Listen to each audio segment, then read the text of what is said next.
कोई भारत माता की जय बोले तो वो अंधभक्त है, कोई सेना का गुणगान करे तो वो भी अंधभक्त है, कोई जय श्री राम बोले तो वो भी अंधभक्त है और तो और जो आतंकवाद को खत्म करने की बात करता है वो भी अंधभक्त है।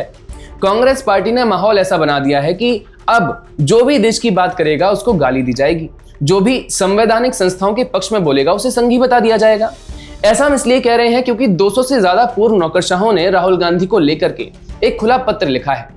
इस पत्र में उन्होंने राहुल गांधी के चुनाव आयोग और चुनावी प्रक्रिया पर दिए गए बयानों को लोकतंत्र के लिए हानिकारक बताया। उनका कहना है कि चुनाव आयोग पर लगातार सवाल उठाना जनता लोकतंत्र में लोगों के भरोसे को कमजोर करता है और ये लोकतंत्र की जड़ों को हिला सकता है। पत्र साइन करने वालों में जस्टिस पीएन रविंद्र, ये रिटायर्ड सुप्रीम कोर्ट जज हैं, संजीव त्रिपाठी पूर्व रॉ चीफ हैं, भास्वती मुखर्जी पूर्व राजदूत हैं, लक्ष्मीपुरी संयुक्त राष्ट्र में पूर्व सहायक महासचिव हैं, टीपी सेन कुमार केरल के पूर्व डीजीपी हैं, लेफ्टिनेंट जनरल डीपी वत्स हैं, मेजर जनरल पीसी खरबंदा समेत 133 रिटायर्ड आर्मी ऑफिसर हैं। कुल 16 जज, 123 आईएएस आईपीएस, 14 राजदूत, 133 मिलिट्री अफसर शामिल हैं। पत्र में लिखा है कि राहुल गांधी बार बार धमकी देते हैं कि जब वो सत्ता में आएंगे तो टॉप से बॉटम तक किसी को नहीं छोड़ेंगे, रिटायरमेंट के बाद भी पीछे लगे रहेंगे। राहुल गांधी कोर्ट में जाने के स्थान पर कॉन्स्टिट्यूशनल इंस्टीट्यूशंस को बदनाम कर रहे हैं और साफ लिखा गया है कि नेता विपक्ष को संस्थाओं को तोड़ने की बजाय नीतियां सुधारने के सुझाव देने चाहिए। दोस्तों, इन अधिकारियों की चिंता यह है कि राजनीतिक बयानबाजी अब संस्थाओं की विश्वसनीयता पर हमला करने लगी है। लेकिन इस पत्र के सामने आते ही कांग्रेस पार्टी और उसकी प्रवक्ता सुप्रिया सुनेत ने तीखी प्रक्रिया दे दी। सुप्रिया सुनेत ने अपने एक्स पोस्ट में सवाल उठाया कि ये वही नौकरशाह हैं जो मोदी सरकार की नीतियों पर कभी कुछ नहीं कहते, लेकिन राहुल गांधी पर आते ही सबको याद आ जाता है लोकतंत्र की रक्षा। आप सुप्रिया सुनेत के टाइमलाइन पर जाएंगे तो वो एक एक अधिकारी की प्रोफाइल करके उसका कैरेक्टर असैसिनेशन करने में लगी हुई हैं। वो एक एक अधिकारी का नाम लेकर के कह रही हैं कि ये देखो, ये संघी है, ये भ्रष्टाचारी है, ये वरिष्ठ नहीं बल्कि बीजेपी के सदस्य है। और इन लोगों को कुसंस्कारी बताने के लिए वो अपने संस्कार बहुत अच्छे से दिखा रही है। सुप्रिया सुनेत ने इन लोगों को नाम दिया है प्रतिष्ठित संघी। इसमें वो लक्ष्मीपुरी को मोतियाबिंद बता रही है क्योंकि उन्होंने राहुल गांधी के खिलाफ चिट्ठी लिख दी। लक्ष्मीपुरी ने अपने कैरियर में जो मुकाम हासिल किया है ना, वो सुप्रिया सुनेत के लिए सपना हो सकता है। फिर भी कांग्रेस की कृपा से वो एक ऐसे पद पर हैं जहां से वो पूर्व अधिकारियों को तू तड़ा कर सकती हैं, आरोप लगा सकती हैं। सुप्रिया सुनेत ने कई अधिकारियों पर चल रहे करप्शन के केसेस याद दिलाए। वैसे तो सोनिया और राहुल गांधी दोनों नेशनल हेराल्ड केस में जमानत पर बाहर हैं। कमलनाथ पर 1984 सिख दंगों का दाग है। दिग्विजय सिंह की राजमहल में कंट्रोवर्शियल तस्वीरें वायरल हुई थी। कन्हैया कुमार का कश्मीर पर बयान था। भारत मां की जय बोलने से इनकार किया था। सेना के लिए शर्मनाक बयान दिया था। अरविंद केजरीवाल शराब घोटाले में फंसे हुए हैं।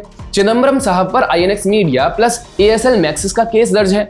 जेल की हवा खा चुके हैं। लालू प्रसाद यादव चारा घोटाले में 5 बार जेल जा चुके हैं और तेजस्वी यादव पर नौकरी के बदले जमीन घोटाले में सीबीआई ईडी का केस चल रहा है। फिर भी सुप्रिया सुनेत की जानकारी के लिए बता दें कि ये रिटायर्ड अफसर हैं, तो इनकी नौकरी लगभग तभी रही होगी जब कांग्रेस की सरकार थी, तो तब कोई एक्शन क्यों नहीं लिया गया। अब जब इन्होंने सुप्रिया सुनेत के लीडर का विरोध कर दिया तो सोशल मीडिया को जाम करके बैठ गई। सच कहूं तो मोरालिटी और सेंसिबल बात की उम्मीद सुप्रिया सुनेत से की भी नहीं जा सकती, जो राजनीतिक हमले में इतनी गिर जाती है कि महिला होकर दूसरी महिलाओं के चरित्र पर हमला करे तो उससे उम्मीद भी क्या करें। आपको याद होगा कि हिमाचल प्रदेश में चुनाव के दौरान सुप्रिया सुनेत ने कंगना रनौत की एक फोटो शेयर कर पूछा था कि मंडी का भाव क्या है, और फिर अपनी चीप पोस्ट को ढकने के लिए कह दिया था कि अरे मेरा अकाउंट तो हैक हो गया था। वैसे दोस्तों, ये कांग्रेस जिस तरह से राहुल गांधी के खिलाफ लेटर को लेकर बौखलाई है वो देखकर मैं बड़ा सरप्राइज हुआ। कांग्रेस को वही चीज बर्दाश्त नहीं हो रही है जो वो खुद हमेशा से करती आई है। जी हाँ, कांग्रेस के काम करने का यही तरीका रहा है। अपने इकोसिस्टम से पुरस्कार वापस करवाओ, उनसे चिट्ठी लिखवाओ। याद दिला दे 2015 में कई लेखकों, कलाकारों और बुद्धिजीवियों ने अपनी राज्य और राष्ट्रीय पुरस्कार सरकार को लौटाए थे। उस वक्त कांग्रेस ने उसे साहसिक विरोध कहकर समर्थन दिया था। 2015-16 में अवार्ड वापसी कैंपेन, महाश्वेता देवी, नयनतारा सहगल, उदय प्रकाश आदि ने अवार्ड लौटाए थे। 2019 में सीए के खिलाफ 173 एमिनेंट सिटीजन्स का ग्रुप बना, मोदी को डिक्टेटर लिखा। 2020 में फिर से 100 से ज्यादा लोगों का ग्रुप बना, फिर चिट्ठी लिखी गई। यानी बड़े बड़े नामों की चिट्ठी लिखवाना और अवार्ड लौटवाना ये कांग्रेस का पुराना हथियार रहा है।